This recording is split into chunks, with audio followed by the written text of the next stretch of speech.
മുൻ മുഖ്യമന്ത്രി VS. Achuthanandan, Oommen Chandy, N.K. Karunakaran ഇവരൊരു ഈ മുല്ലപ്പെരിയാറിനെ പറ്റി ഒരു ചർച്ചയുണ്ടായി. അന്ന് മുഖ്യമന്ത്രിയായിരുന്ന വി.എസ്. അച്യുതാനന്ദനായിരുന്നു. അന്ന് പ്രതിപക്ഷ നേതാവ് അന്ന് ഉമ്മൻചാണ്ടി, കരുണാകരനുള്ള സമയത്ത് നികേഷ് കുമാർ ഇന്ത്യ വിഷനിലൊരു ചർച്ച നടത്തുകയുണ്ടായി. അത് ഞാനിവിടെ അവതരിപ്പിക്കാം.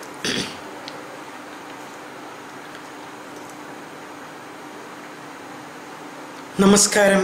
ഇന്ന് ഇന്ത്യ വിഷനിലേക്ക് സ്വാഗതം. ഇന്ന് ഇന്ത്യ വിഷനിലെത്തിയിട്ടുള്ളത് നമ്മുടെ പ്രിയങ്കരനായ മുഖ്യമന്ത്രി വി.എസ്. അച്യുതാനന്ദനാണ്. അച്യുതാനന്ദൻജി, എന്താണ് ഈ മുല്ലപ്പെരിയാർ പ്രശ്നത്തെപ്പറ്റി നിങ്ങൾക്ക് പറയാനുള്ളത്? മുല്ലപ്പെരിയാർ പ്രശ്നം തമിഴ്നാട് മുഖ്യമന്ത്രിയുമായി JCBയുമായി പോയി ചർച്ച നടത്തും. നിങ്ങൾ സന്തോഷ് മാധവനുമായി എന്തെങ്കിലും ബന്ധമുള്ളതായി കോൺഗ്രസ്കാർ ആരംഭിക്കുന്നുണ്ട്. അതിനെപ്പറ്റി എന്താ അഭിപ്രായം? സന്തോഷ് മാധവനുമായി ആഭ്യന്തരം ഇല്ല, ധനകാര്യം ഒട്ടുമില്ല.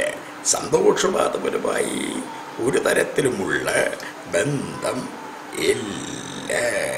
ഞാൻ വീണ്ടും തിരിച്ചു വരാം.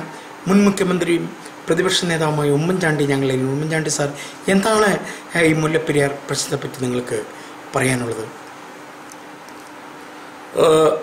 സത്യം പറയുകയാണെങ്കിൽ ഗവൺമെൻറ് ശരിയല്ല. ഈ ഗവൺമെൻറ് ശരിയല്ലാത്തടത്തോളം കാലം ഒന്നും ശരിയാവില്ല. UDF ഭരിക്കുന്ന കാലഘട്ടത്തിൽ ഹൈക്കമാൻഡ് എന്തു പറഞ്ഞു അത് ഞാൻ അനുസരിച്ച്. ഹൈക്കമാൻഡ് പറയുകയാണ് രാജിവെക്കാൻ പറയുകയാണെങ്കിൽ അത് പള്ളിയിൽ പോയി പറയാൻ പറയും.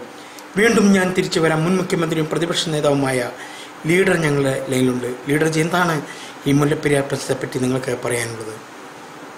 എൻ്റെ പ്രശ്നം എൻ്റെ കുടുംബം കുളം തോണ്ടിക്കൊണ്ടിരിക്കുമ്പോൾ മുല്ലപ്പെരിയാർ പ്രശ്നം ഒന്നും നടക്കാൻ പോകുന്നില്ല. അവരെ മുല്ലപ്പെരിയാർ കൊളുത്തിയിട്ട് മുക്കി കൊല്ലേ വേണ്ട. CPM പറയുന്നുണ്ടല്ലോ ചിക്കൻ പാല് മുട്ടയെല്ലാം കൊടുക്കാമെന്ന്. അതിനെപ്പറ്റി എന്താ അഭിപ്രായം? അത് അവർക്ക് കൊടുക്കാമല്ലോ. CP എന്ന് പറഞ്ഞാൽ ചിക്കൻ പാല് മുട്ട എന്നാണല്ലോ ഫുൾ ഫോം. അത് അവർക്ക് കൊടുക്കട്ടെ. അവസാനമായി സാറിൻ്റെ ഇത്രയും കാലത്തെ രാഷ്ട്രീയ ദുഃഖം എന്താണ്? എൻ്റെ ജീവിതത്തിലെ രാഷ്ട്രീയ ദുഃഖം എന്ന് പറഞ്ഞാൽ എൻ്റെ ജീവിതത്തിൽ ഒരു ദുഃഖമുള്ളൂ. എന്താണ് സാറിൻ്റെ ദുഃഖം? എൻ്റെ ജീവിതത്തിലെ ദുഃഖം എന്ന് പറഞ്ഞാൽ എൻ്റെ മക്കളെ കാലശേഷം എന്നെ ആര് നോക്കുന്നുള്ളതാണ്.